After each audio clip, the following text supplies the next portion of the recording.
vorbereitet. Das ist gut, sind einfach ja mit Ihren Ideen das Modell. Ich bin nicht ganz, ich habe eine kleine Vorbereitung, und zwar mit ihm. Das kommt aber dann erst später dran. I was thinking about it.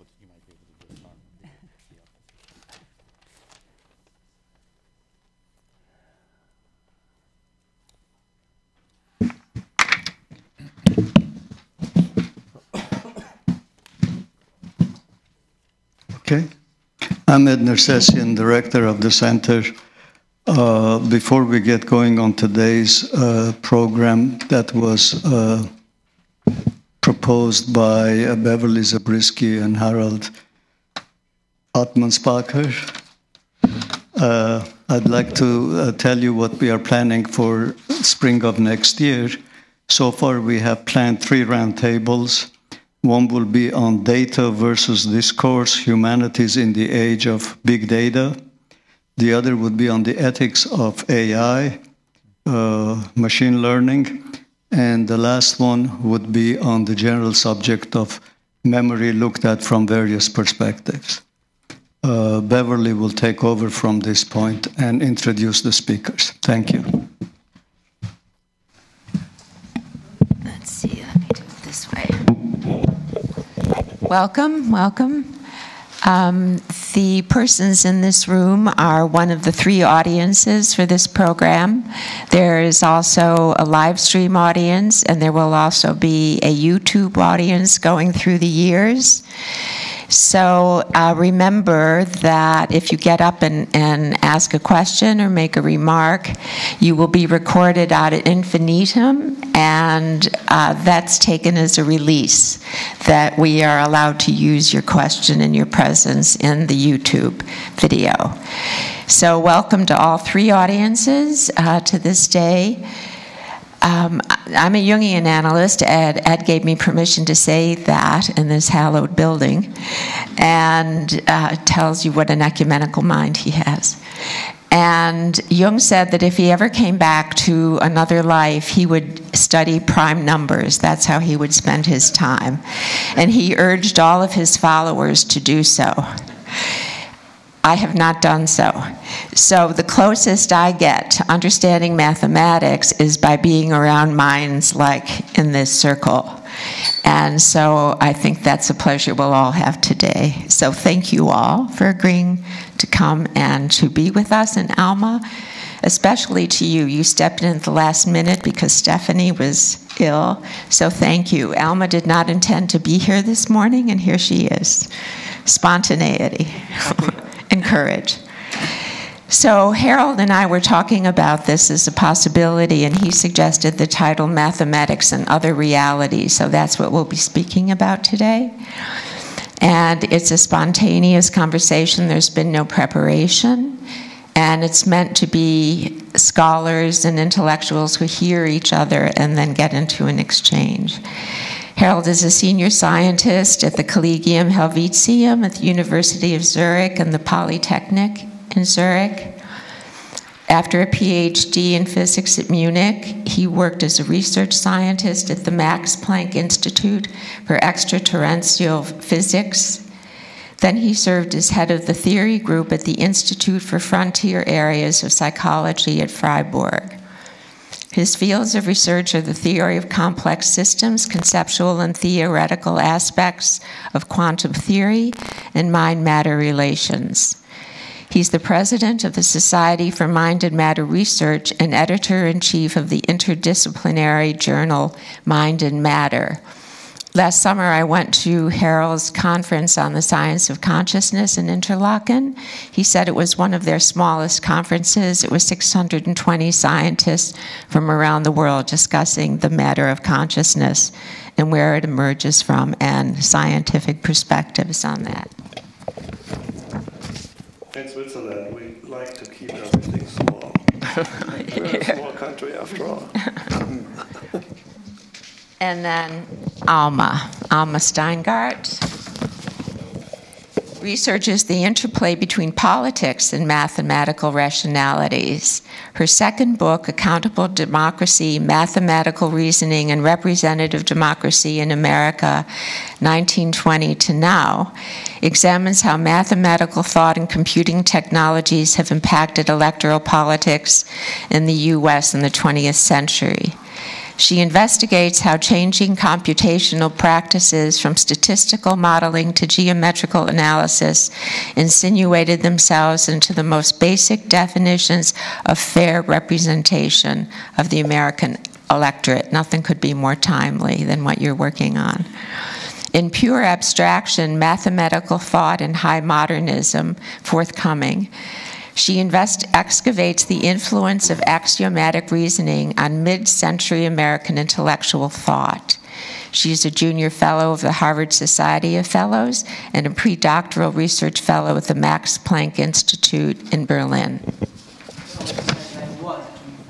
Pardon me? I was a junior fellow. I'm now in Columbia. All right.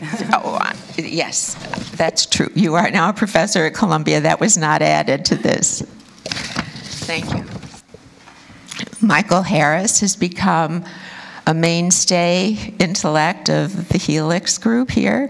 He's a professor of mathematics at Columbia and is on extended leave from the University Paris Diderot, where he taught for 20 years. He was professor at Brandeis, got his PhD from Harvard.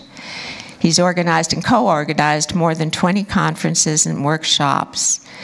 And his field of number theory, and until 2018 directed the European Research Council project, Arithmetic of Automorphic Motives. Fantastic. I have to find out what it means, but I know it's fantastic. He has been a visiting professor at Bethlehem University in Palestine, and he's been an exchange scholar at the Stekelov Institute in Moscow. He's initiated the project of Science for People in Nicaragua, and London-Paris Number Theory Seminar. His book, Mathematics Without Apologies, won the Prose Award in Mathematics. And he has contributions to the Langlands program. Maybe you'll tell us what that is. He won the Grand Prix Sophie Germain de l'Académie in Sciences in 2006. And he asked me to condense his introduction because he thought too long, so many accomplishments. Harry Field is a Silver Professor and University Professor at NYU. Before that, he taught at Princeton, USC, and CUNY Graduate Center. He's the author of Science Without Numbers, Expanded Edition, and Saving Truth from Paradox, as well as numerous articles on the philosophy of mathematics and logic. His Science Without Numbers defends the view that one can develop physics without assuming the existence of mathematical entities. And he's been working in the philosophy of mathematics, less on the existence of mathematical entities and more on the objectivity of mathematics, which you're going to prove today, I hope. Chris McDaniel has a BA in philosophy from Western Washington University. His PhD in philosophy is from the University of Massachusetts Amherst. He's been teaching at Syracuse University until 2019 and is now professor of philosophy at Notre Dame. His publications include the books The Fragmentation of Being and This is Metaphysics, which is forthcoming. Topics in Metaphysics, Ethics, and the History of Philosophy. Welcome, Chris.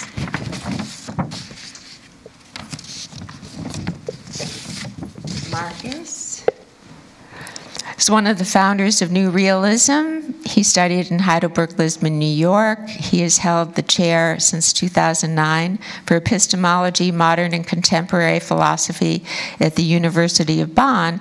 And at his appointment, he became Germany's youngest philosophy professor.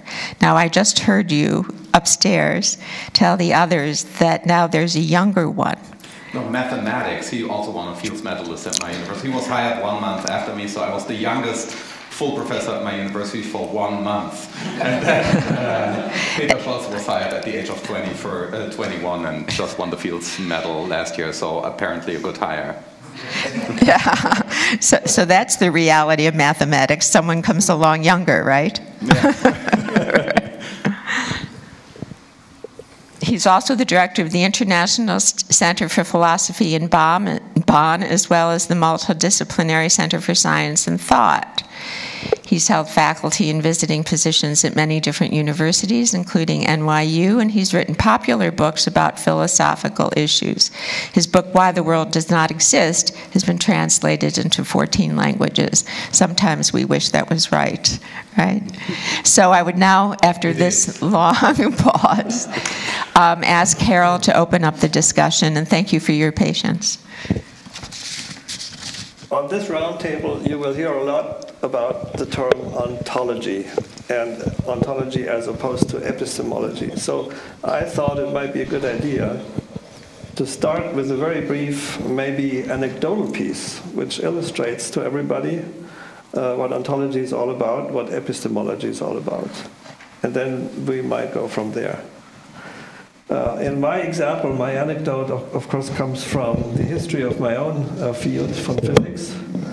It goes back to the early 1930s.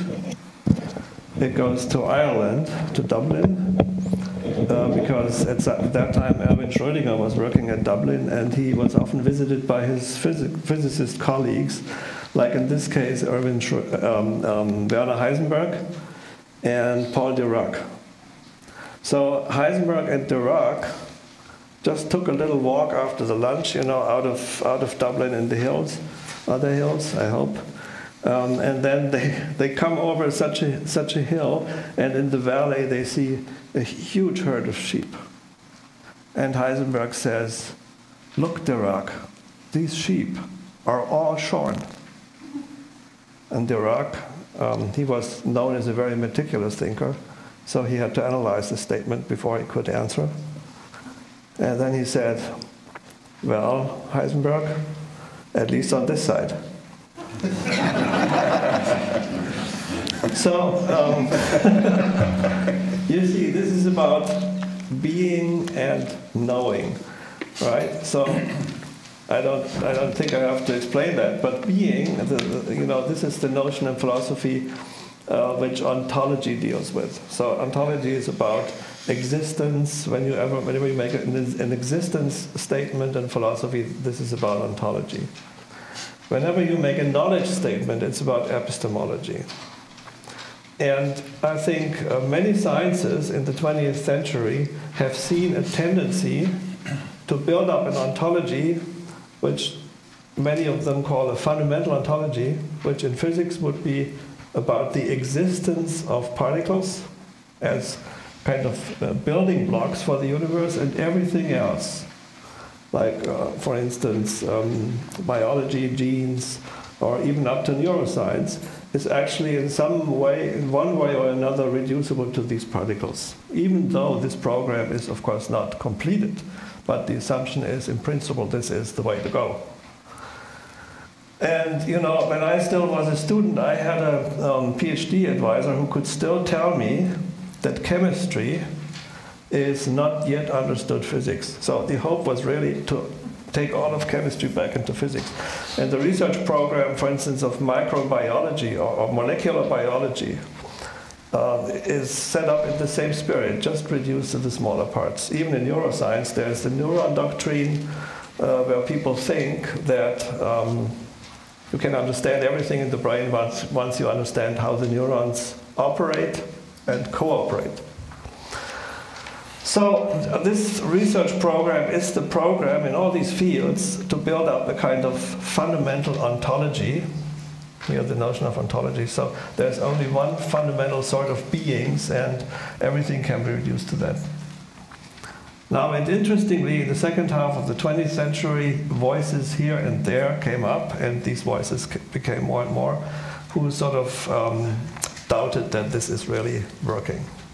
So it's a kind of, we see today a kind of development in which people, at least in the natural sciences, that's what I can talk about really, start to doubt this notion of a fundamental ontology.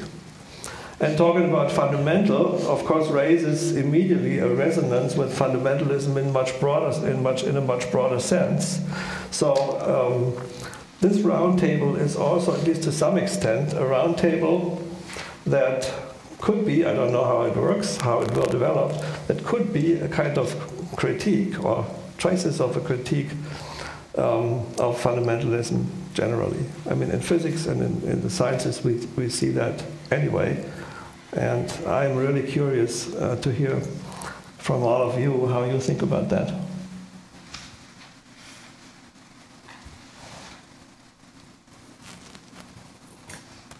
You want to do a round? Sure. Maybe. Whoever. Yeah. Yes.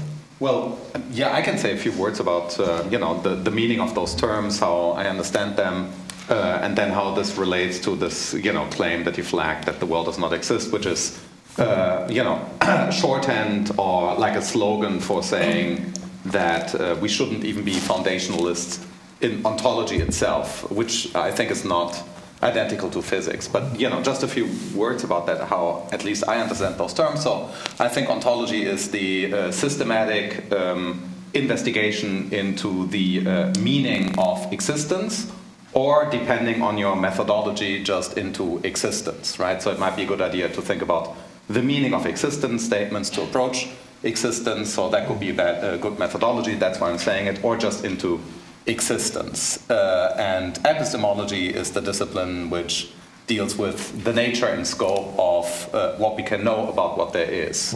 However, I think that of course the two cannot be thoroughly separated, because trivially knowledge exists, right? So and what we've learned from just the development of modern natural science is precisely that there's a sense in which the universe, insofar as it's the observable universe, is somehow intimately tied to its knowability by creatures such as us, for the trivial reason that our best and maybe only way, but you will tell me about that, to know anything about the observable universe is by way of interfering with it, right? By intervening. That's, you don't know the universe a priori. Maybe there's something that you know about the universe without experiments, such as that the universe is the universe, or maybe some more demanding things. But anyhow, so I think that one of the things that we actually learn from the development of modern science is that we need to take into account that knowers exist within the universe. So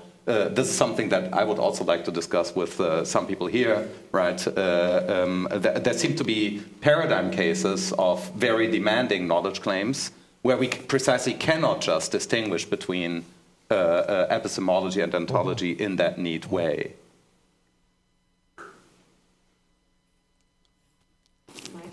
Oh, well, I have opinions about the universe, but none of them is legitimated by my professional expertise, so I'm going to keep them to myself. Instead, I'm going to talk about what existence might mean to a mathematician, because it's a word that is used systematically, and yet, I've thought about this for some time, in its use, the use entails no metaphysical commitment whatsoever. This is certainly how I understand it. Now, there are versions or interpretations of the foundations of mathematics. Say 100 years ago, people might have thought differently, that there is a need to found mathematics on something that's metaphysically transparent. But not so many people think that way anymore. When the word existence is, so a typical mathematical statement begins with the theorem, there exists such and such. Another typical opening for a mathematical statement is, let X be something. Now, when you analyze that, of course, this is just really a performative gesture. This is saying this is how one opens the discussion. If you analyze let, that's an imperative. Now, who is to whom is that imperative addressed? It's nobody who's reading it is going to object or is going to prevent this X from existing, right? So this is just a way of talking, and you might say that mathematicians have managed to develop a coherent system of communication in the absence, in spite of the disadvantages of natural language, the fact that. So that's a first approach. And the other thing I would say is that at least over the past, well, maybe 50, 70 years, mathematics has been increasingly, the practice of mathematics has been increasingly dominated, especially in my field of number theory, by the fact that our imaginations, our expectations have outrun our ability to verify them. So there are large programs in which people are working, with the aim of which is to construct objects whose existence, in whatever sense one wants to mean that, and again, I don't think it's metaphysically very significant, but whose existence has been anticipated. So that's to say, there are a series of conjectures that such and such a structure should be invoked to explain what has already been studied in terms of something more. So this is a different part of the discussion. I don't want to get into it, but something that one might call more fundamental, although in a sense it's the opposite of more fundamental, as that would be used by the physicists. So, for example, Peter Schulze was given this position, became the youngest professor in Germany on the basis of his contributions to constructing a theory, a kind of theory that had been anticipated, that explained many of the phenomena that had been, or the mathematical theorems that had been developed. So I think I should stop there. Sure, I'm happy to say. I guess the two things that I want to say is that I come to it, I'm an historian, so I come to this question for a little bit from a different perspective. What I'm interested in is the question, how a question of existence, ideas about ontology, and specifically in mathematics, have changed over time, right? So what Michael was just talking about, the question about foundation, right? We know that interest in the foundation of mathematics really, at the end of the 19th century and the turn of the 20th century, really started because of the discovery of non-Euclidean geometry, right? So part of what interests me is how new mathematical developments, new idea, new research project, call into question what are already kind of existing assumptions that people, and mostly both philosophers, but I'm also thinking about mathematicians themselves, are thinking. So this is kind of the question that interests me, is how these ideas about ontology and epistemology change over time in relation to research itself. And then to get to this question that you were saying about the ontology and epistemology, I thought it was very interesting, because one of the things that I've been thinking about for a long time is that, in a way, in mathematics, there is no distinction between ontology and epistemology. I mean, I know it's a big claim, and I'm throwing it on purpose out there. But if you take something, let's take something like the notion that there exists a four-dimensional object, right? For years, for centuries, mathematicians did not acknowledge that this is something that's even a possibility. It's only in the 19th century that this idea that the four-dimensional space, right, exists, comes along. And then first, how mathematicians learn to think about the four-dimension also then shapes what is the existence of a four-dimension is. There's a way in which the way people think about the ontology and the way of thinking about epistemology are so linked in mathematics. And I'm surrounded by philosophers, so I kind of want to throw that back at you. How do we make that distinction historically and even right now? So I don't do philosophy and mathematics, but I am interested in existence, so I assume that's why I was invited here. So I think that's maybe one thing. It's a couple questions, just as a person coming to the outside of this, that maybe I'll just enter into the discussion for downstream people to consider. How do we tell when we are using a notion of existence that is metaphysically committal or not? you might think when you're doing mathematics, you don't care whether or not at the end of the day the numbers that you're talking about or the functions or whatnot really exist. That might be something that's not relevant to your concerns as a practicing mathematician. But you might still wonder, does the fact that I don't care mean that I'm not using a notion of existence that's committal, or is it just that I just don't care whether I am using a committal notion? I'm hoping that... May I interject, because I have it's not a joke, it's a true story. One of the reasons I'm here is the first things that happened for my career as a mathematician who was invited to talk about things other than mathematics. I was invited to review a book for the Notices of the American Mathematical Society. And in the book, I had to read a fair amount of philosophy, including Heidegger at the time, which... Did you say Heidegger? Heidegger, yes. Heidegger. You know, it's a book written by a mathematician, but Heidegger studied mathematics. People often forget that. He has a double degree in mathematics and theology, which kind of explains what's going on. So while I was thinking about this, I was at a conference in Münster, and I was sitting at a table drinking beer with some of my colleagues, and they were discussing the reality of the continuum. Right, there was a German, an American, and a French. Right, this is a true story. This is one of these things that you can't make up. So the Frenchman said he didn't believe the real numbers exist. These are all very successful mathematicians, by the way. They all work in number theory. The Frenchman said, he just doesn't believe it. Doesn't stop him from working with them. The German said, well, he doesn't believe that they exist individually, but as a collective. They had some sort of collective existence. And the American said, not only do they exist, but he can show you one anytime you come to his computer screen. He can just make them exist.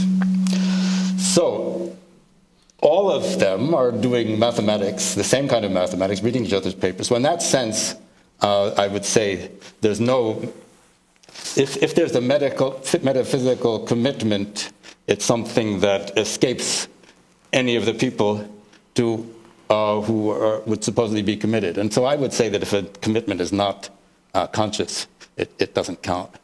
One of the things the last 3 or so comments bring out is this idea, you started them, Michael, by mentioning that some objects are posited. Some seem to be discovered based on mathematical research. Others, one starts by positing. So even the idea, as you say, Amma, of 4-dimensional space was originally sort of put out there as almost like a prescriptive. And then later it seems to be an existent. And maybe that's a little bit about what you were talking about at the beginning. There's this edge between the being of it, the positing of it, and then the discovery of it, which is more of an epistemological issue, I suppose. So, Chris, look what you provoked. Do you want to carry on? Well, maybe Hartree will get a chance to. Well. Okay. So, I liked the idea of physics as fundamental that Harold started with. In particular, the idea that particles and fields are fundamental, which seems to have gone out in recent versions, recent views about quantum mechanics. I also liked Michael's idea that in mathematics,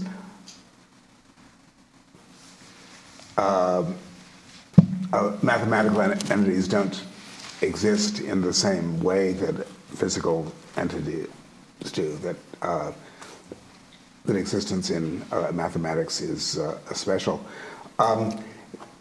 My early work was trying to put these together. So there's no problem when you just consider pure mathematics of just saying, well, basically any consistent theory is fine. There is an issue, though, about the applications of mathematics. And so, in particular, people, there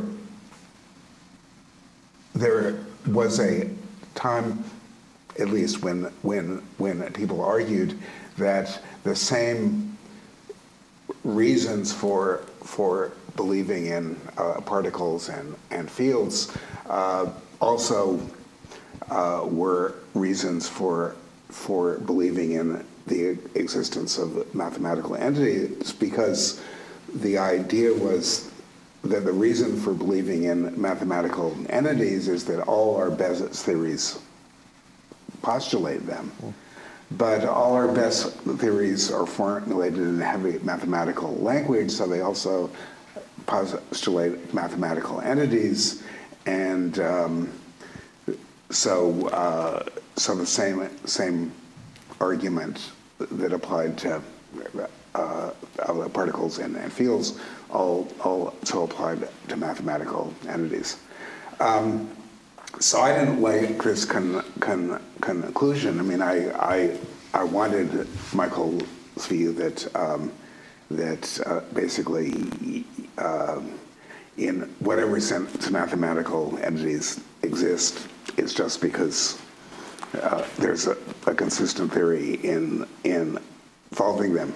So a bunch of my work has been trying to reconcile these two things, and in the initial stage, it was trying to show that you can actually formulate the physical theories without postulating mathematical entities, and in more recent years, it's kind of taken a different turn. But reconciling the views that the two of you mentioned has been sort of a major project of my work in philosophy of mathematics. Well, let me just relate to what the mathematicians, so to speak, what they, the idea of non-committal or something. When you talk to, you mentioned that conference in Interlaken last year. One of the keynote speakers there was, guess who, Roger Penrose. Mm-hmm. Roger Penrose is actually both. He is an accomplished mathematician and an accomplished physicist. And Roger Penrose he's completely clear about his belief that mathematical objects exist. And not only in the sense of let X be or something like that. 10 years earlier, we had a conference with Alain Conn. Alain Conn is totally serious about mathematical objects exist out there. And this is interesting also with respect to another debate, the debate between the question, is mathematics discovered or is it invented? And of course all these people have written a lot about this. And I only want to say that it seems to me, simply due to the existence of these people, that somehow the question is still unresolved. And I mean, as you know, there are physicists like David Deutsch, George Ellis, who now say mathematical objects are the prime causal force for the universe.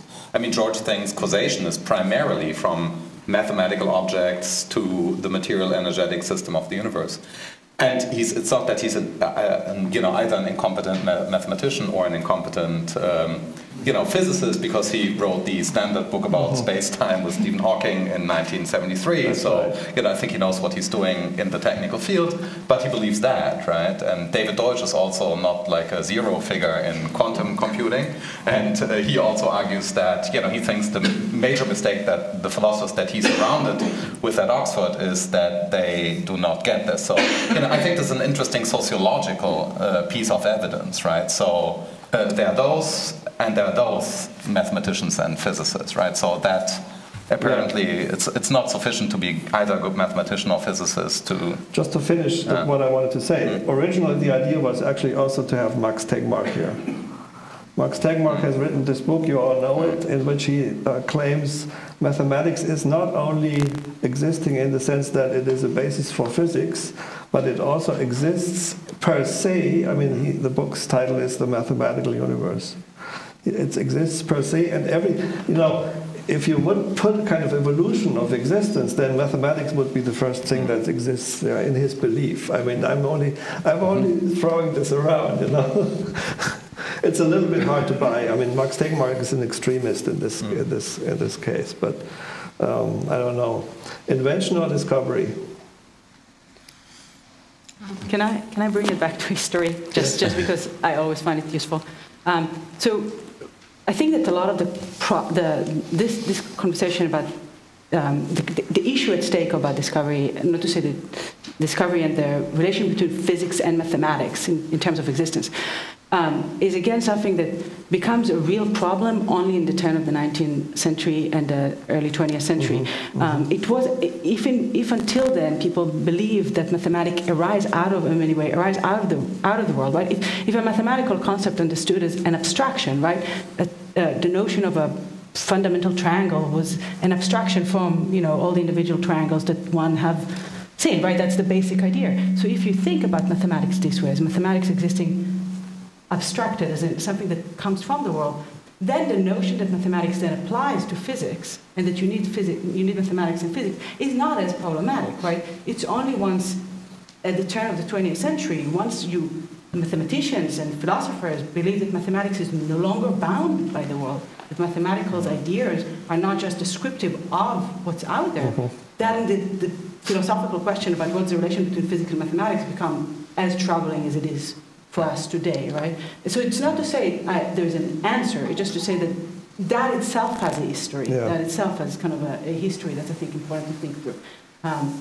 And I mean, again, I don't have the answer to that, but I think that looking at what was the question at the turn of the century helped us kind of think through a little bit about how we think about this question about existence and the role of mathematics. And I'll just say one more word about it. At the turn of the century, mathematicians really, I mean, there are a lot of mathematicians that really cared about it. And the idea was, so people like George Birkhoff, for example, or Veblen as well, they were thinking about what is it now to say that mathematics applies to physics, right? What does it say now to mathematics? If mathematics doesn't come out of the world, it's not an abstraction for the world, how can we think about it? And the argument that they end up making is that, and I should say building on kind of Hilbert's idea of axiomatics mostly, but the argument that they end up making is that the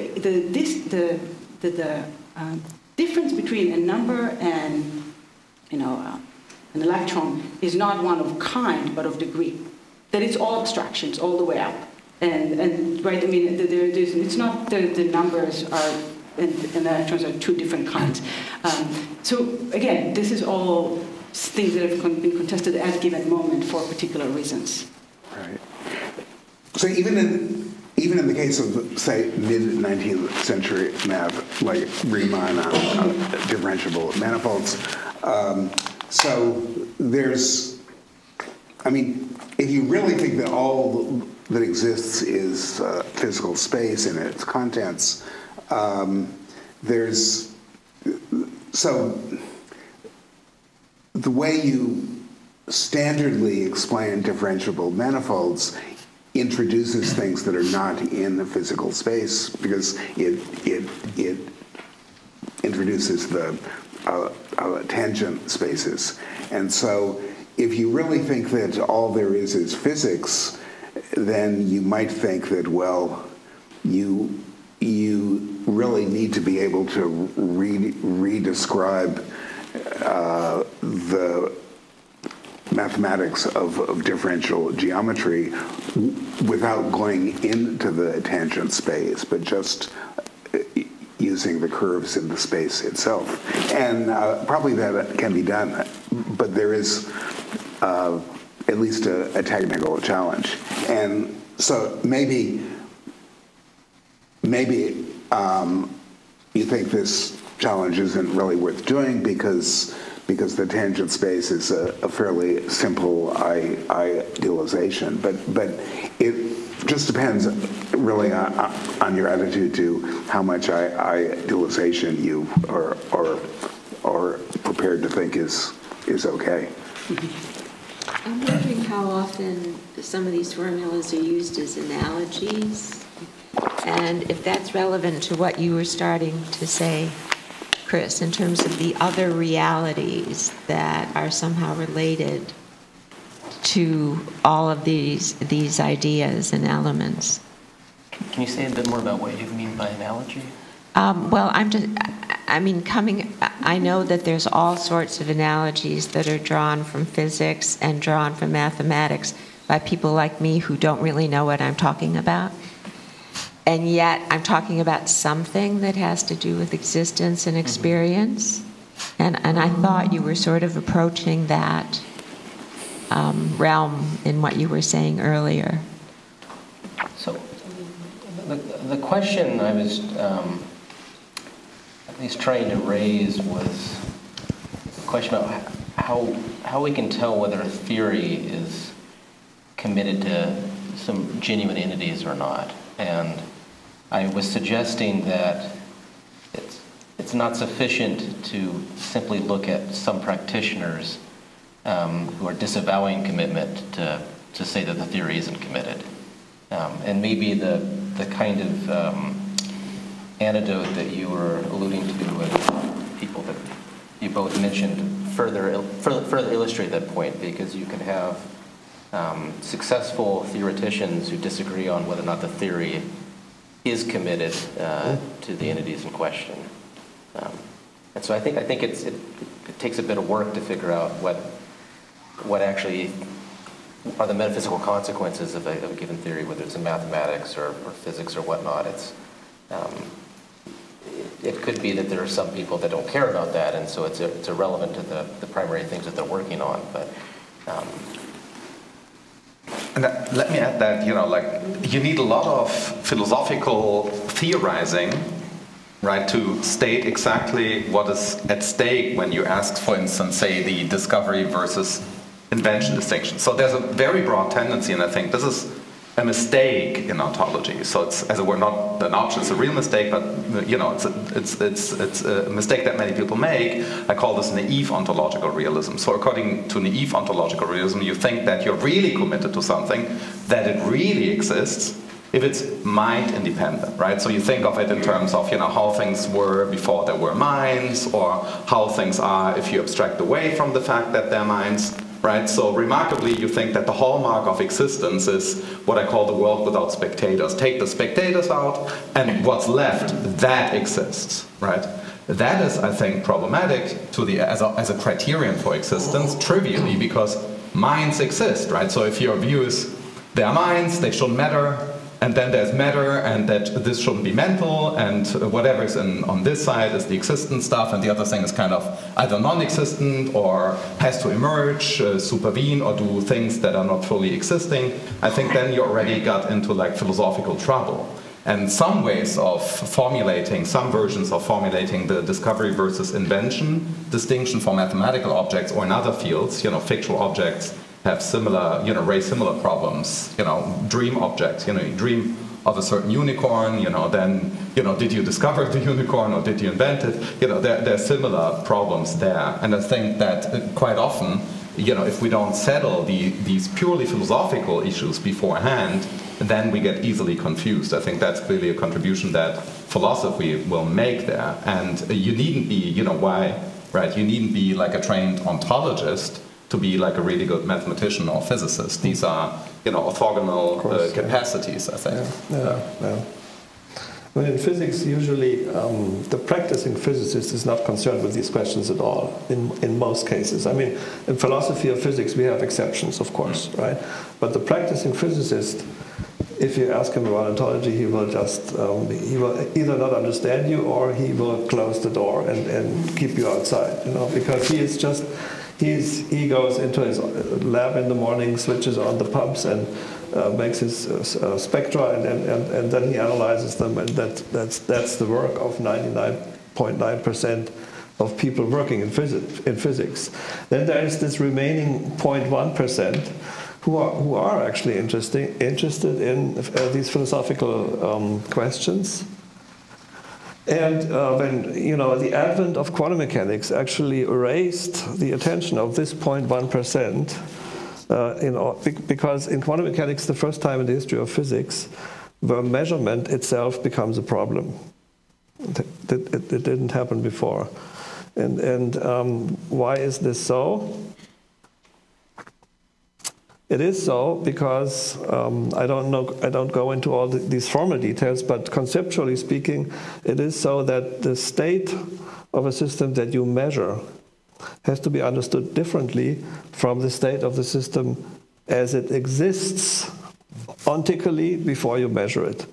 And that the additional complication is, once you measure the system, you extract information, so this is an epistemic process, but at the same point you act back on the system so that it becomes, so that it moves into a state of being, the ontic state, in which it was not before. So the information that you extract is actually already outdated when you read it out somehow.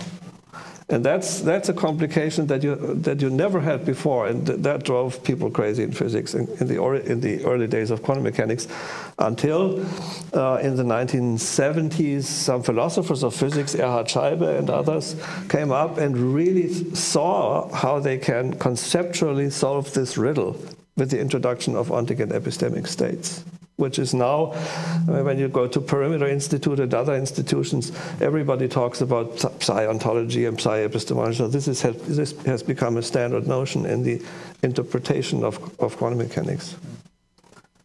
An interesting case, actually, because there it becomes important.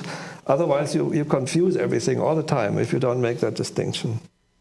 And I don't know whether this is now really a philosophy, whether this is a distinction that philosophers might understand as something that has really to do with ontology and epistemology, or whether this is, again, only another kind of practical use of the notions. You see what I mean? So I'd have thought the issue about measurement was different. I mean, even pre-quantum, I mean, measurements do always disturb the system. I mean, and you can say, okay, well, you can reduce the disturbance to a small amount more than you can in quantum mechanics. But, I agree completely. But I think disturbance by measurement is certainly not itself novel. What I would have thought of is the real problem about measurement in quantum mechanics is that the early formulations of the theory took it as this special process that wasn't quantum mechanically explained. It didn't fit the theory. So there was supposed to be this more or less general law of quantum evolution, but then it was supposed to be broken by measurement, even though measurement presumably is a physical process. So how could measurement break the general laws? And I think I think around the same.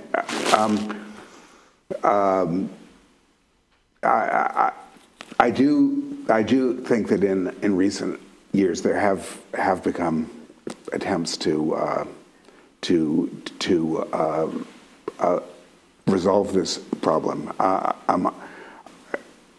I think I would have cited John Bell as the physicist that made the greatest contribution. We're talking about weak measurements now, where we can reduce the interaction to an extent that is almost becomes invisible anymore. But I agree with you completely. Measurement is always an interaction. That's right. Right. But in quantum mechanics, it turned out as a problem. And of course, you are right that measurement does not follow the laws of unitary evolution. That's what you're mentioning. You need a different law. Or at least in the early theories, they both said that law didn't hold, but also didn't offer a serious alternative law that did hold. I don't want to amplify this too much, but let me just mention why I still think that it is an important conceptual difference, because what you come up with in quantum mechanics is, the important insight that sequence of measurements makes a difference.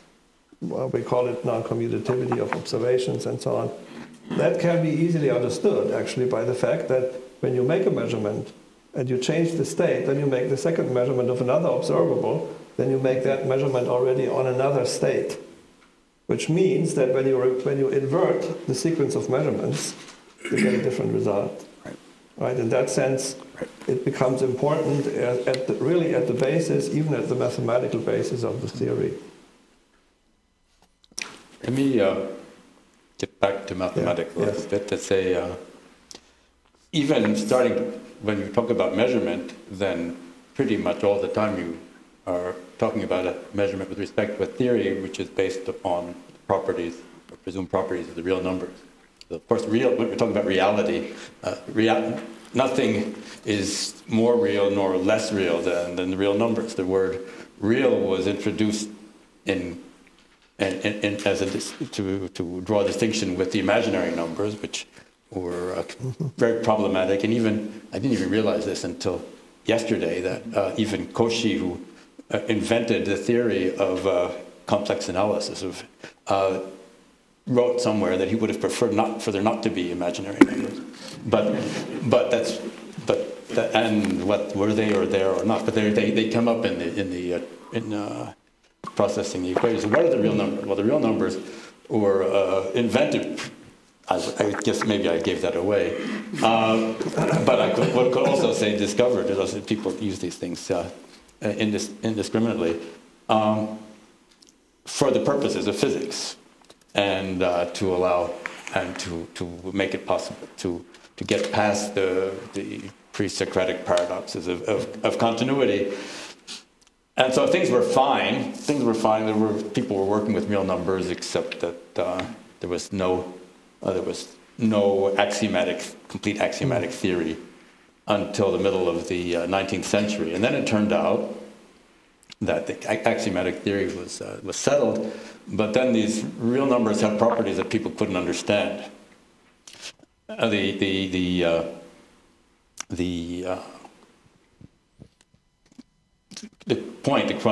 crucial point was the discovery that the continuum hypothesis was undecidable. You don't know how many real numbers there are. In fact, it's up to the theoretician to decide how many real numbers there are. And maybe right now I wanted to make an apology to the set theorists, because I've written an article in Quanta in which I suggested that set theorists were concerned about the kinds of foundations for set theory that were used by number theorists in proving, for example, Fermat's last theorem. There was some controversy around that. And I actually learned by interacting with set theorists that this is not at all their concern. They were not trying to establish rules for, let me wave to any of these set theorists are watching. They're not at all interested in establishing rules. Some people, not set theorists, were concerned, and I'm not sure where this controversy came from. Anyway, that's the upshot is that to move to the 21st century. That's now. Yes. Well, we're not going to project. These same questions remain unsettled in a sense. That is to say, what kind of foundations for set theory do you want? And it so happens that the kinds of mathematics that are being developed, in fact, in part, in order to provide mathematically coherent explanations of some physical theories, some things that are being developed in string theory in particular, involve going beyond the axioms, the Zermelo-Fraenkel axioms of set theory. So inaccessible cardinals, for example. And so then the question is, who decides what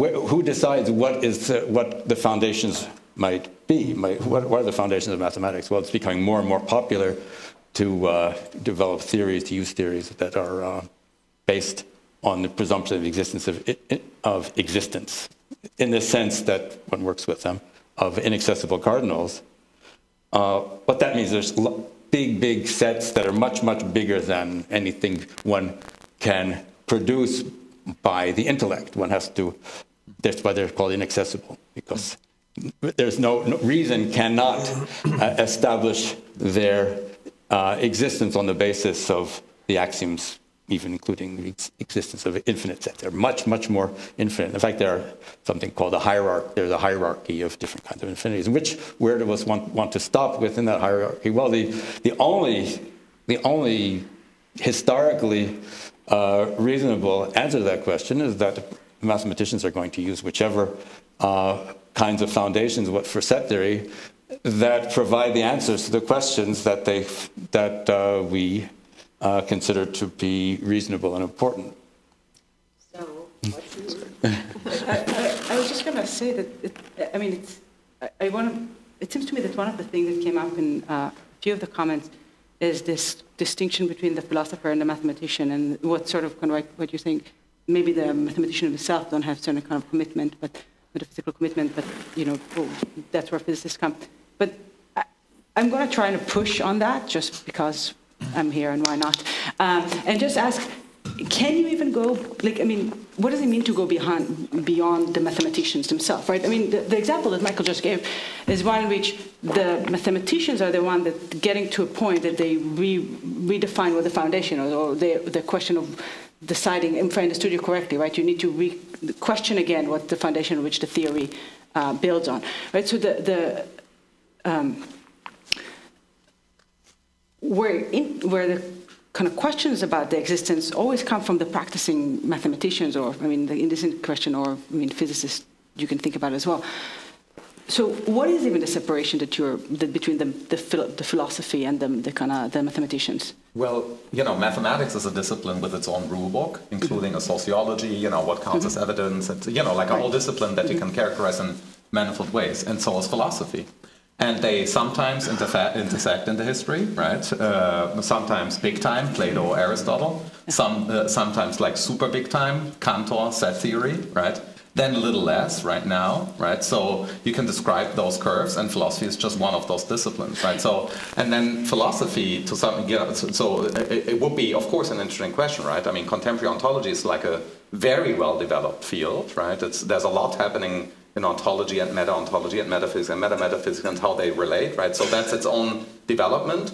And these fields intersect in very interesting ways, and that always remains to be explored, right, with what's going on in contemporary mathematics. My experience talking to my mathematics friends and colleagues is that indeed there's a very widespread pragmatism when you talk to, very high-level mathematicians. They would say, there's a sense in which right now we care less, right? So, and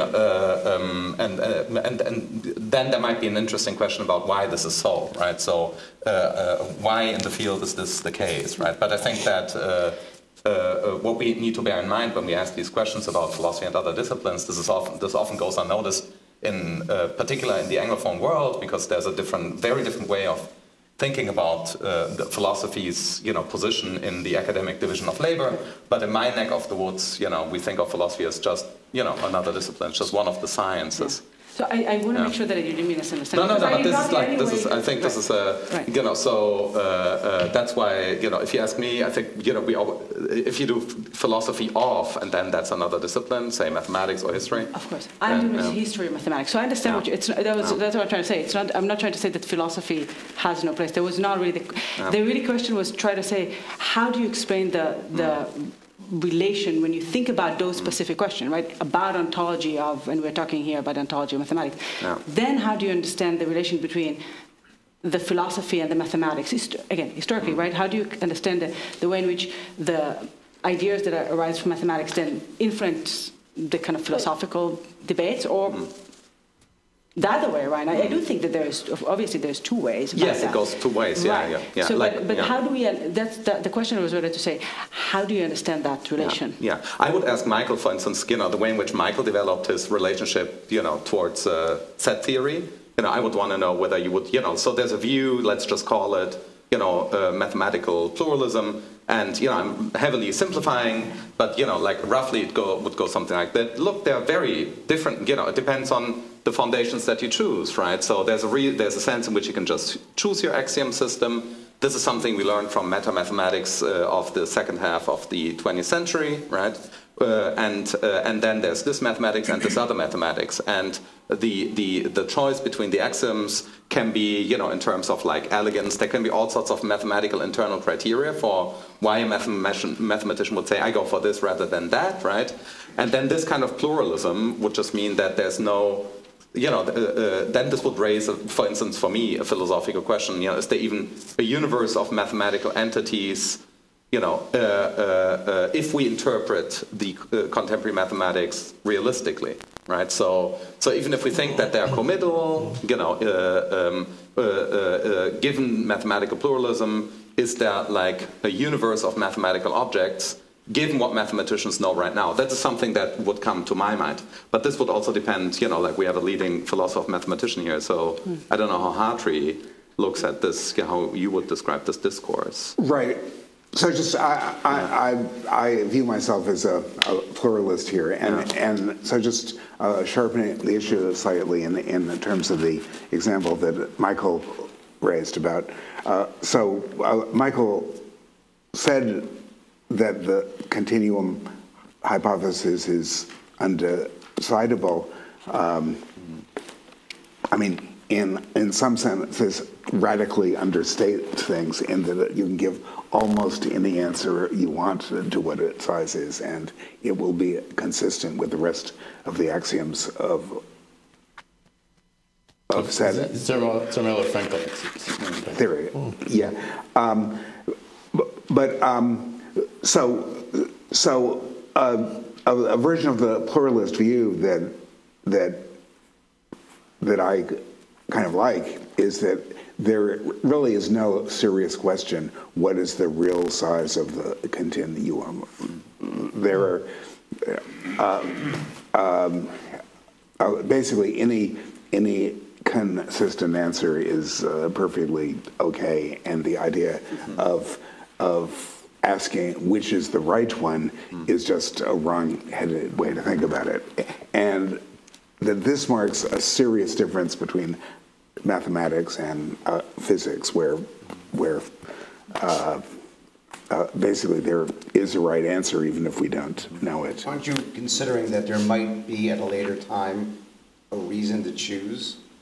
There are. This is what the set theorists want. Yeah, they want to find maybe added axioms, because the set of axioms was just established to make set theory workable and useful, and if they add a couple more axioms, right. But what they do is they offer aesthetic criteria for saying, well, it's a prettier theory if you make the size of the continuum the smallest possible, or the second smallest, or whatever, and different people offer different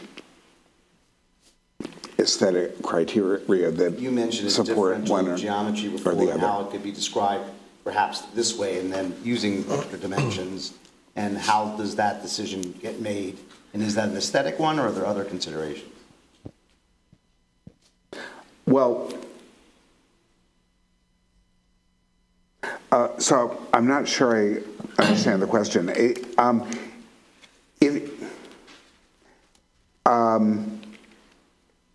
I mean, one thing which I think may be your question, but probably isn't.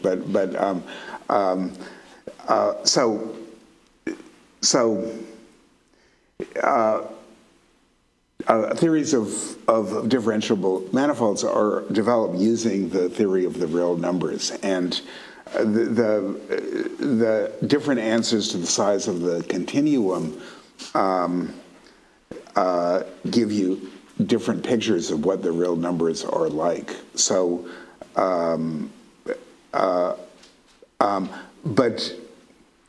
so there's a separate question as to how much objectivity there is about, say, lines in physical space. But even if you thought it was completely objective, what the size of infinity of the lines in physical space was, that doesn't really settle the size of the continuum as mathematicians tend to view it, because mathematicians tend to think, well, mathematical reality is one thing, physical reality is something else. Of course, we got to our conception of the mathematical real numbers by thinking about physical space, but still there are different things. It could turn out empirically that physical lines aren't anything like the real numbers. I mean, maybe they're just like the rational numbers, but the mathematical realist thinks, well, that doesn't tell you anything about the real numbers. It shows that the physical lines needn't correspond to the real numbers. So even if there's a question, as an objective question as to the size of an infinity of physical lines, I think the typical mathematical non-pluralist is going to say, well, there's no obvious reason why the answer to the question of the size of the genuine real numbers has to be the same as that. I want to suggest, I'm sorry, yes.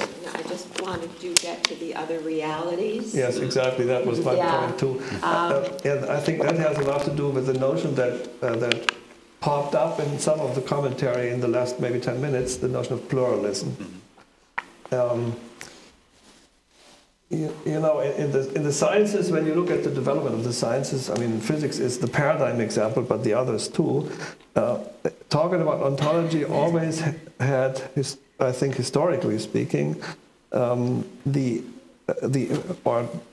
brought the implicit request not only to talk about something that exists, but actually to talk about one thing that exists, not many levels, not pluralistic, one fundamental ontology. And of course, this has good reasons. I mean, for physics, one of the interesting reasons behind that was actually that physicists try to formalize mathematically. And in mathematics, you can very powerfully do that with symmetry principles. And the symmetry, increasing the symmetry always has a kind of taste of the unification picture. Unification picture leads to one fundamental ontology. Now, this fundamental way to look at things also created the idea that in physics, this is actually a byproduct, it's secondary, but it's created by the fundamentalisms, let me say, that everything can be reduced to this fundamental level. So all other descriptions like thermodynamics, hydrodynamics, physical chemistry can somehow be reduced, and of course then we have to explain in detail what we mean by that, to a kind of elementary fundamental ontology. And I think this program has, from the very beginning it was of course not realized to its full extent, but people were thinking in principle this is doable, and now in certain areas we know for sure that it's not working that way. We know now, I mean, this is still not covered in the textbooks, but we know that thermodynamics cannot be reduced to statistical mechanics. I mean, what I'm saying is the knowledge that we have at statistical mechanics is not enough to create thermodynamics. And the fact that Lord Kelvin and others, Boltzmann, they had this heuristic guess of the relation between the kinetic energy of the molecules and the temperature was completely heuristic.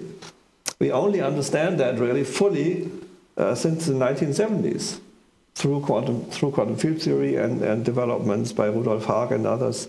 This is algebraic quantum field theory. Only at that late time, 100 years after the heuristic guess, it became possible to build the bridge really in a mathematically profound way. And then it turns out that in order to make the bridge, it's not enough that you know the lower level, the mechanical level. You have to select a context at the higher level and implement that at the lower level. And then you can make the bridge in a formally sound manner.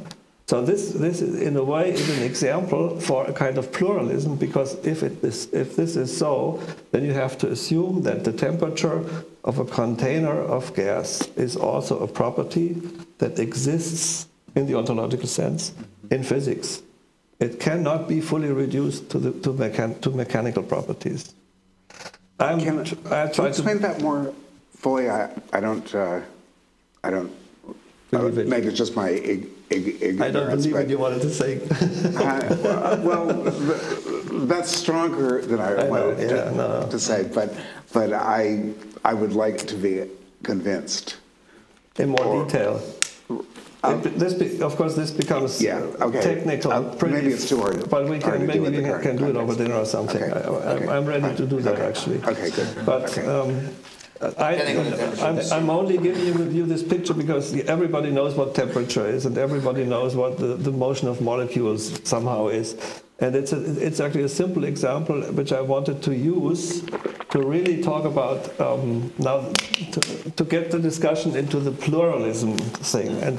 And I think for us in physics, in some way we have to give up this kind of deep-seated conviction that everything goes back to the particles. Let me ask a question about other realities. Maybe you don't want to answer this, because much more radical than the emergence of temperature as a separate property is the notion that you can actually quantify over all possible ontologies. And then there are, I don't know how seriously physicists take the notion of multiverse, but is that okay. Is that what is? But people certainly do talk about it quite a lot. I know.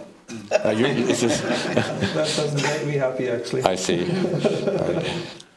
No, and this is a different idea of pluralism, because if you go that way, then you have all these levels of description that I want to have as pluralistic. You double the pluralism. In each universe you have them again, and in the next universe you have all of that again. And this is, I know this is an interpretation of quantum mechanics which some people appreciate. I don't.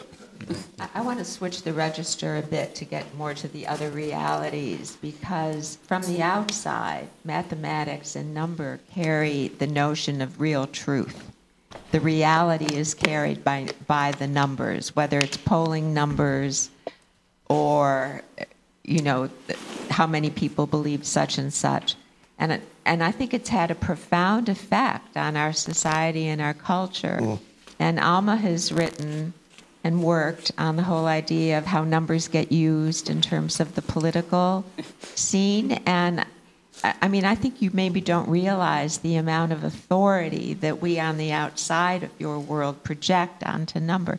And I'd like to understand that a little bit in terms of how it affects the other realities, not just what the other realities are.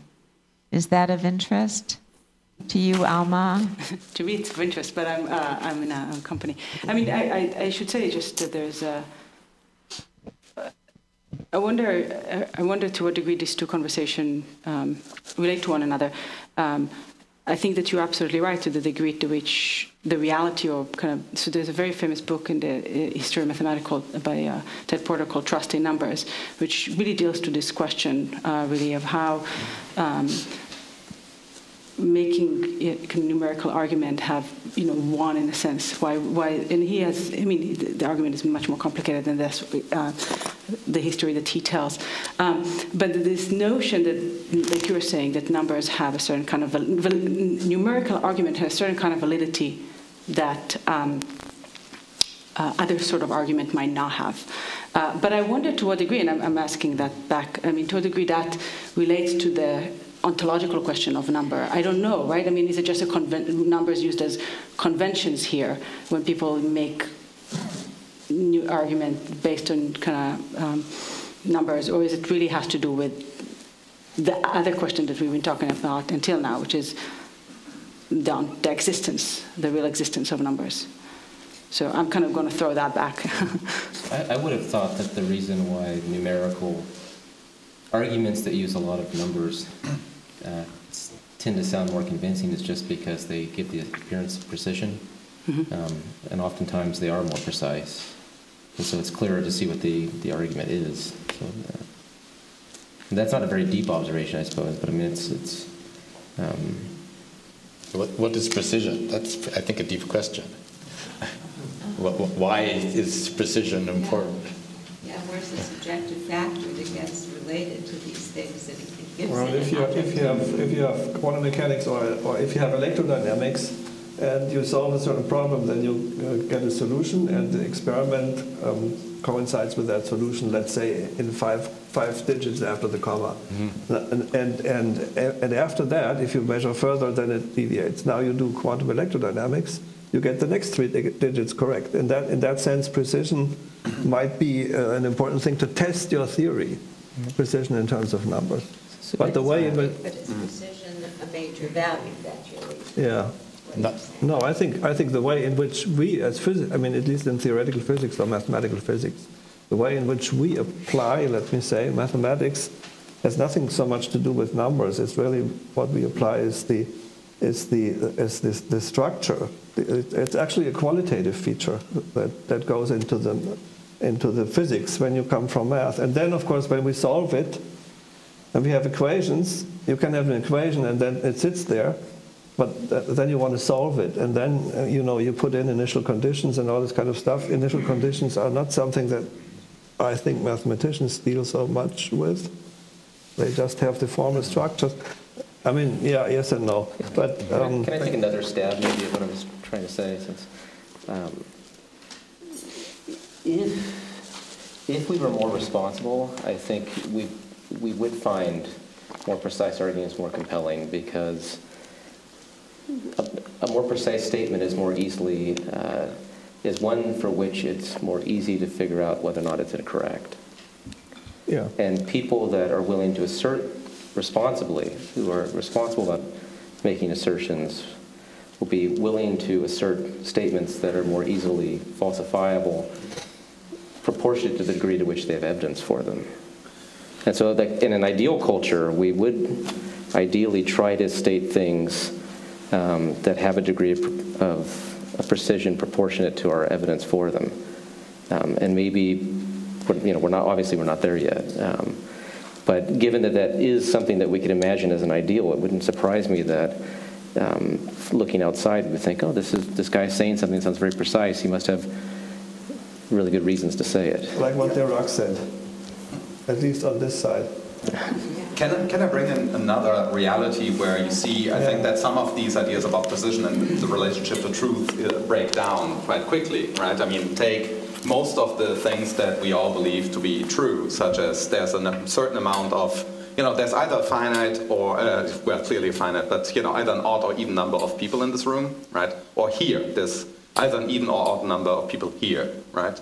Now, that is, in some sense, not very precise. It's not quantum mechanical fine resolution, because from the quantum mechanical standpoint, it's going to be hard to find the people here, right? But it's perfectly all right and objectively true and completely unproblematic and just true that there's either an odd or even number of people here, even though probably no one in this room, or not all scientists together in the world right now, can tell you what one person is, because we don't know what unifies an organism, etc., right? So I think there are like very good exceptions to the rule that a scientifically rigorous statement, that's not what Chris intended, right, with precision. But I think that if the scale of precision that we deploy in thinking about the objectivity of truth, etc., right, is modeled along the lines of the progress of modern mathematical physics, then I think we run into very serious political problems, right? So if, like social problems cannot be tackled in this way. Clearly not now. So, like if we wonder, the unification of physics and reduction is a hard enough problem. But going from there to like making a real prediction who's going to be the next president of the United States of America, right? There are very, very many gaps, right, that you cannot fill out. We can fill them out, as it were, almost a priori, right? In a group of, like here we can maybe figure out whether we should be reductionists about social facts or not, right? But in the real world, where this stuff matters, there's going to be a different form of precision, right? So, and I think that it will be ultimately, very problematic on the real level of social facts or political facts, to think that decision procedures there should be mathematical or etc. in that sense. So there are different kinds of precision. An example that one of my professors in philosophy always gave for this, the relativity of precision problem is simply this, right? I mean, you fall in love with a certain person, right? And then there's a degree of resolution of that person's phase in which you can still recognize the person and fall in love, etc., right? If you come too close and you look at, like whatever, molecular details, then the object that you're dealing with in this particular case simply dissolves. So I think there's no, there's no absolute thing, precision, and that is, like be precise, and then you're more likely to say something true. I think quite often, if we are precise mathematically, we're going to say something false. Yeah, not in mathematics, right? Of course, it's not a point about mathematics, but we don't only think about mathematical objects if we think about them at all. I think falling in love is a wonderful place to put a pause to our conversation and maybe invite a few of our audience to come up and ask questions.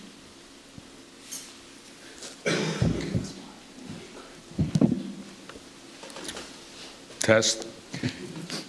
Some of you indicated that you believe that mathematical objects exist in the real universe. Roger Penrose, Max Tegmark, notwithstanding, the fact of the matter is that we describe the physics of the real universe with abstract concepts like Euclidean or Riemannian geometry and differential equations. And these are all based on abstract concepts that do not exist in the real universe. A point, a line, a plane, a manifold, even a particle do not exist in the real universe. So my question is, can any one of you give me an example of a mathematical object, or more specifically, a geometric object that you believe exists in the real universe?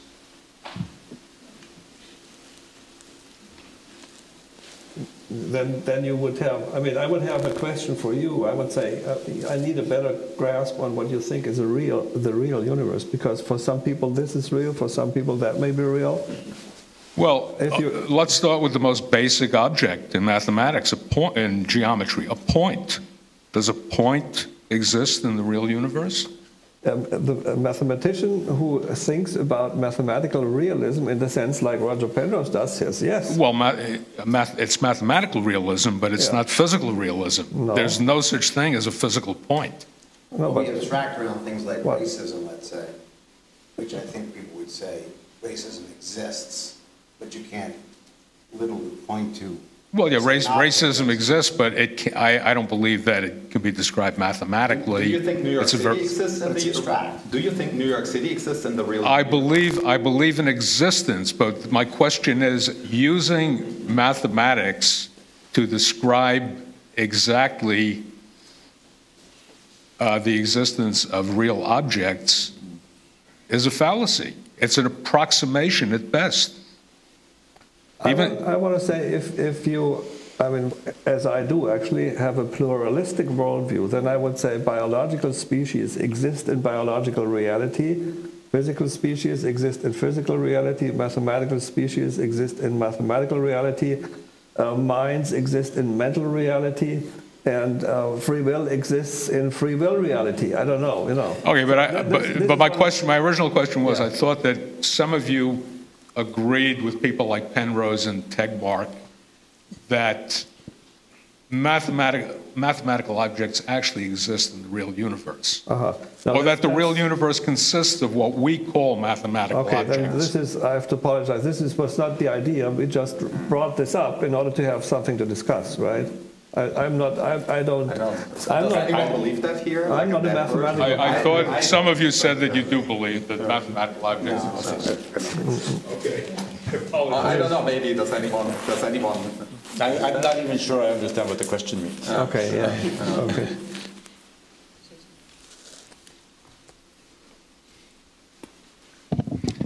I have two questions for you. The first is there any work on whether this issue is decidable? So as you said, there are crucial issues in mathematics that have been decided that we have discovered are not decidable. And I'm wondering whether you feel that one can look at this question from a perspective of, it won't be possible ever for us to decide this issue. Is there any work going on in that arena? Which question is that exactly? Or whether mathematical objects are real or mental. And the second question is this. We are creatures formed from evolution, we believe, and there is some sense in which that limits how we can see the world. And I'm wondering if there's any work on whether that inherently will affect the type of beliefs that we can come up with and the types of reality that we can come up with, and whether that then plays into the question of whether this is decidable or not. So there are two related questions there. Well, I think there's a lot of work. I mean, contemporary philosophy is like there's going to be a huge landscape. I don't know about philosophy of mathematics, whether there's like a prominent like skeptical position right now where someone would say that you know, the answer to certain ontological questions in philosophy of mathematics is somewhat unknowable or undecidable. It's clearly not a prominent view. I don't know if this, but you know, I think for any, you know, so that landscape is very rich. And the other question, you know, there's of course a huge literature and discussion about that. I mean, most recently now, I think people are debating the Donald Hoffman book, The Case Against Reality, right? So this is a nice, you know, case for I think your second question. You know, the most recent version of neuroscience has discovered for such and such a reason we cannot know reality. I think this is nonsense, but it's a very widespread kind of argument. It's Hoffman's book that prompted the question. Okay. I didn't understand your answers to whether there is serious work going on specifically on the decidability of this question. Of the philosophy of mathematics question? Yes, just general. I don't know. That's, I would ask, if you ask me whom to ask, I would ask Humphrey Field, so he's here. If you ask me, I'd say somebody else. Okay. What I can say is there is an interesting book which collects dialogues between a mathematician, I mentioned the name before, Alain Conn, who is a convinced Platonist in that sense, with a brain research person, Jean-Pierre Changeux. Oh yeah, they did that. And they talk about this issue, and it's a discussion. It doesn't resolve. Of course, there are two points which they try to make over 250 pages, and at the end you decide. I'm sorry, you know, this is. You know that book probably, right? Sorry? You know that book. I don't know the title. I'm trying to remember. But if you go by the authors, Conn, C-O-N-N-E-S, and Changeux, you find it. Okay. Well, I'm always bringing in another issue, but it relates to pluralism, and it relates to painting in particular, and also to the question previously. Painters have particularly always thought they want to find the truth, or do they want to find the truth within the world of painting? And early on in painting, in the Renaissance, they sought for linear perspective, for anatomy, for understanding the body. And as painting evolved, they became more and more involved in this very issue of what are they searching for? Are they searching for verisimilitude in the world, or are they searching for something ontological in terms of internal or external search? And I think right now is a very pivotal time in the arts, and particularly in painting, which I know, where there's a lot of confusion about the motivation for the creation of works of art. And there are painters more in the 40s, during the wartime, where they explored topological space. They went against non-Euclidean space, and they attempted things, but then when they dealt with it, they didn't deal with it probably with the true logistics of the way a physicist or mathematician would deal with it. But it's very much a pivotal issue. Do we follow what we are searching for internally in our internal brain structures, or are we looking at the world precisely and trying to reproduce the world? Obviously, painters can no longer need to reproduce the world in the way they once did. So I came today because I'm very fascinated by this very crux of problem, ontology and epistemology, in which many painters have arguments with one another about what they're trying to do. I don't know if you can even begin, but just some of your thoughts maybe on the possibility even of an art form entering any of this discussion. Oh, go ahead. I just wanted to say that there actually have been work on that have argued that there's the moment of the turn of the century is a modernist transformation, that there is a relation between the modernist transformation in both arts and mathematics specifically. So I'm thinking about the work of Jeremy Gray, historian of mathematics, that actually made the link specifically, that this sort of question, like you were saying, about what is mathematics about, what is painting about, etc., are actually quite similar. So there have been, I don't know about, I can't answer the question right now. I can say that there have been works that looked at this moment at the turn of the century and made that comparison directly. Yeah, and physics. And physics as well, yes, as part of, exactly, yeah. Simultaneously, yeah. yes. Yeah. Yeah, I mean, I recommend a forthcoming book by this gentleman, Art and Object. It's a debate between Graham Harman, who's the author of the book that I recommend, and Michael Fried about this issue. You might find that interesting. So there's a whole recent trend in ontology of art, which relates to that, so that might be interesting looking. Michael Fried set the tone for a long time, but there are like recent ontological trends also in philosophy of art that might speak to that question. Yeah, because the traditional aesthetic theories don't really hold in terms of what the real problems are now or even in the middle of the 20th century. Yes, that's why there's like a whole new strand of theorizing about this, which in the art world goes by the title of speculative realism. So you might find that material interesting. May I say one small thing? I think it might be interesting to look in whether or not there are analogies in the philosophy of music. So music, it's a tone structure. There's structures that musical pieces exemplify, and there are similar questions about the ontology of music. So is the symphony the physical performance? Is it the physical inscription on the paper, or is it an abstract object that's represented by those things? And that's why one and the same symphony can be performed in different places.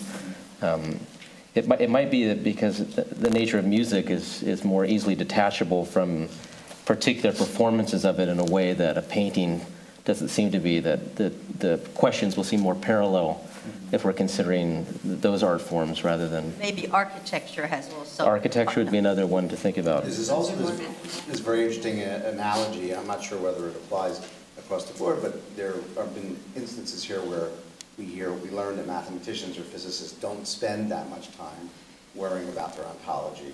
Many physicists, and I think mathematicians would say, well, that's good. And if we need to, we'll look at it, and if we're interested in it, we might look at it. The question is that a good prescription for painters or artists as well? Should they be spending a lot of time thinking about the ontological implications?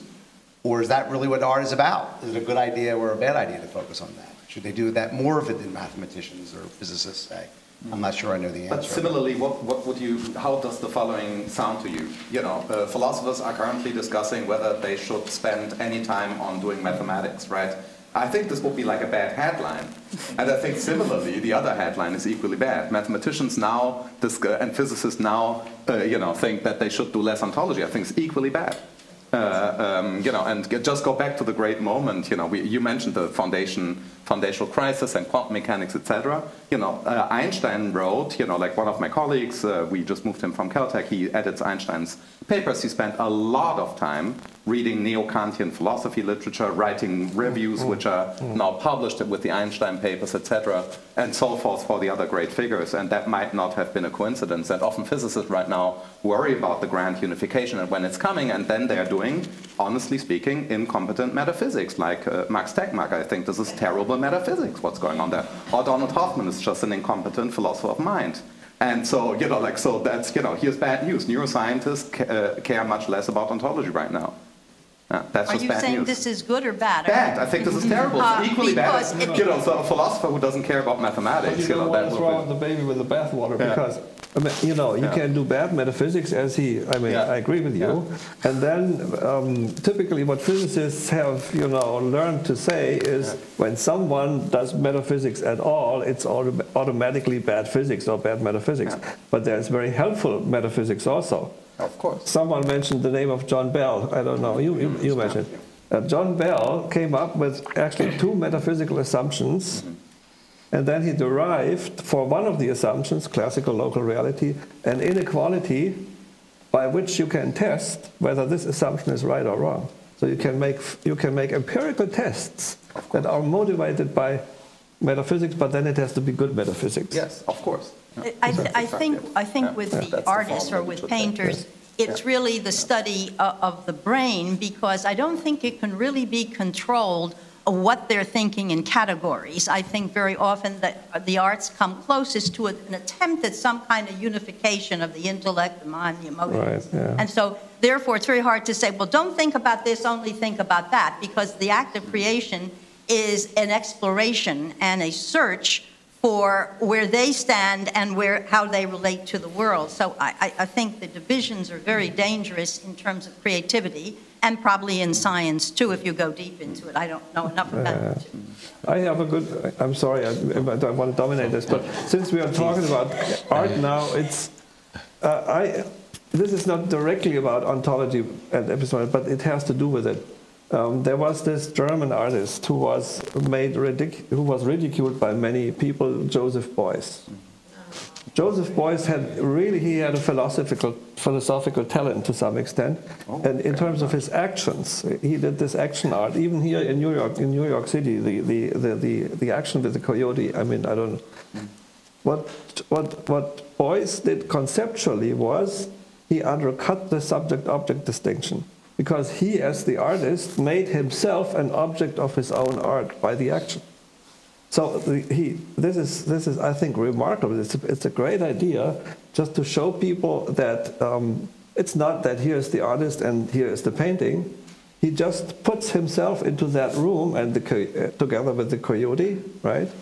And he does it in such a way that people were standing there and looking through the window and wouldn't go away for hours because they thought something must be happening. and nothing happened except he was lying there with his, I don't know, all these stuff that he usually brings with him. And then there's the coyote, that was amazing. And people were, of course, they were getting angry because they were expecting something and nothing happened. But they didn't go away. Amazing. Now, see, he really had this talent to do something that is philosophically highly relevant in a way that affects people. That was just, I'm just, but Michael, you wanted to say something. I was just going to say that the history of art is a good place to look for the history of the value attached to precision, because there are different periods when precision is considered an important value, but then it doesn't always mean the same thing, and in fact it can take opposite meanings. And this is also, this is not unrelated to the history of objectivity as analyzed in the book of Daston and Gallison. which again, the valence, objectivity in that case is the value, but what it means moves to its opposite from one time. I just wanted to say also, as far as ontology and mathematics, there is a small group of mathematicians who are talking to philosophers. It's called the N-Category Cafe, and it's been online for quite some time. The original motivation was precisely some concern, or not necessarily concern, about the development of mathematical practices that were not based on the axioms of set theory specifically, that were but what I've noticed is that there's not much interaction between this circle, which includes mathematicians and philosophers and physicists, and the rest of philosophy. So there's a lot of reception in contemporary ontology in Europe and France in particular of category theory, as a matter of fact. So that idea, I've also happened to have written something about this, so there's there's just a little more there, but yeah. So that issue, given that, so category theory was, people became aware of this, and through interaction with mathematicians. Yes, through those interactions, actually, with some of the founding fathers, actually. Mostly in the French context. Oh, okay. I'm familiar with that. I know you know this very well. But this is a different, because there are mathematicians from various different fields. This is because the category theorists who were talking to the French philosophers were category theorists, and that was what they did. They were not. They were somewhat isolated within mathematics. Yes. So this is something different. Last question. I have a question about history, and it was mentioned that. In popular imagination, the fourth dimension at the beginning of the last century. And then when I was a kid, watching TV, watching Twilight Zone, I think his name was Serling, he talks about the fifth dimension. And now we're in the internet age. And during the introduction, we talked about the three audiences, the audience in this room, the audience beyond this room, the future audience that might be looking at the archive of this event. And many of us who are observing and participating right now may be in that audience, right? Because when this is uploaded, we can all look at it. So I guess my question is about the culture and how the past, present, and future is changing so quickly. And how our participation in the technology is accelerating that. And there's a buzzword, post-truth. I'm sure we've all heard that. And what that could possibly mean. So I guess my general question is about what is all this, how is this impacting our culture and our imagination and our politics? It's sort of a broad question. And if there's anything you know now that you did not know at the beginning of this conversation, I would be very curious about that. Thank you. I know that I have to withdraw some of my projections onto math. That's a very important lesson. And also, I've been thinking about Daniel Kahneman's endowment principle of how much what we endow as having value because we know it or we have it changes our perception of it and its value in the world. Throughout this conversation, I've been thinking about that whole endowment principle idea. Anyone else? Yeah, I actually wanted to ask you that later tonight. What do you think of Don Hoffman's book? But now I know.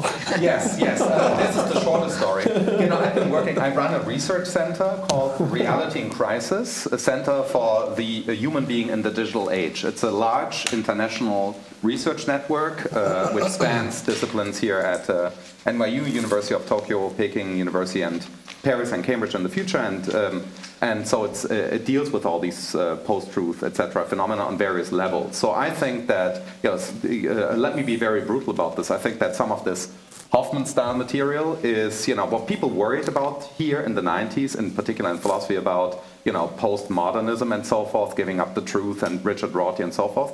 I think the kind of incoherence, what really people worried about this, has now infiltrated politics, neuroscience, but other disciplines too. Like Rovelli, the way in which Rovelli speaks about physics and knowability, I think it's the same. So I think there's like a whole, I call this climate of misbegotten conceptions of knowledge, Foucaultianism. It's the worst of Foucault and the worst of Kant, and it's also crazy Kant, Foucault.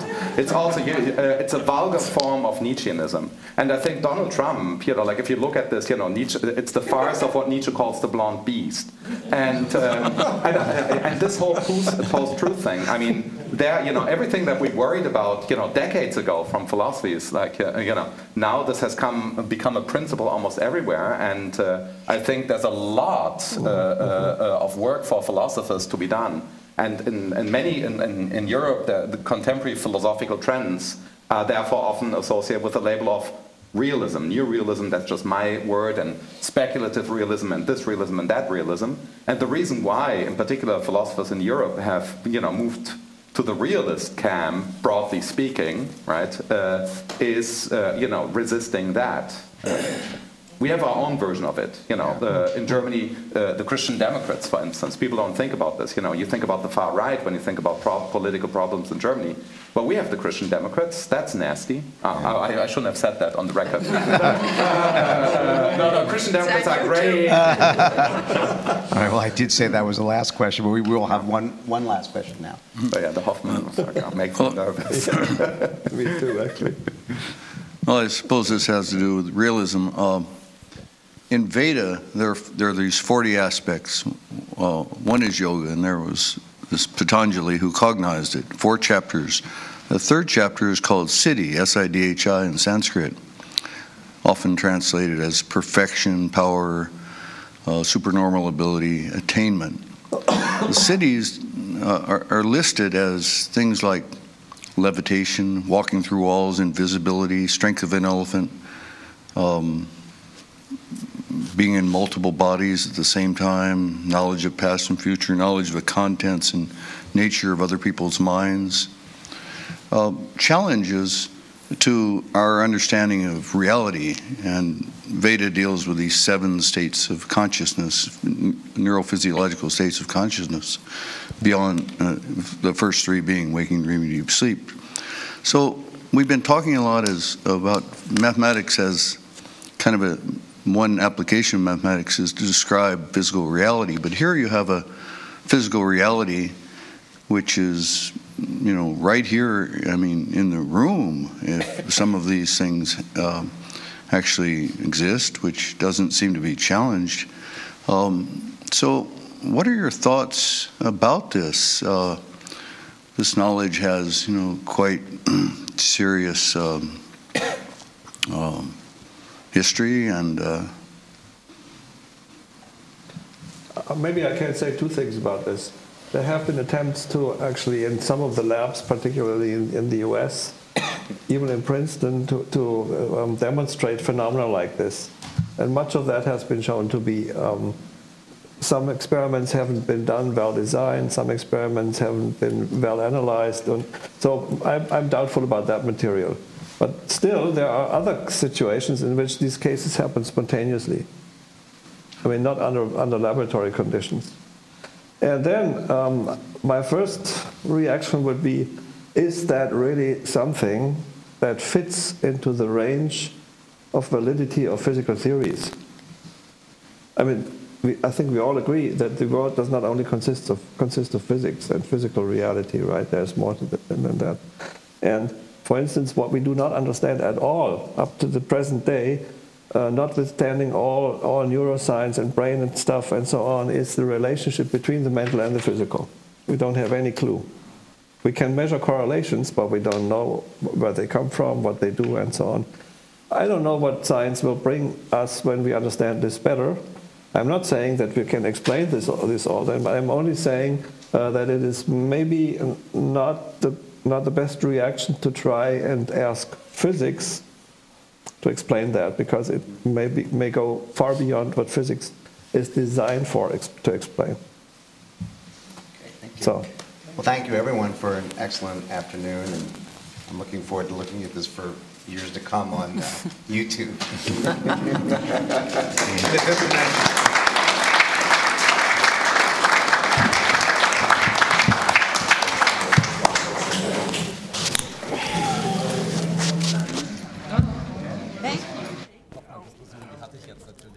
Hier auch, oder? Monate, ja, vor allen Dingen.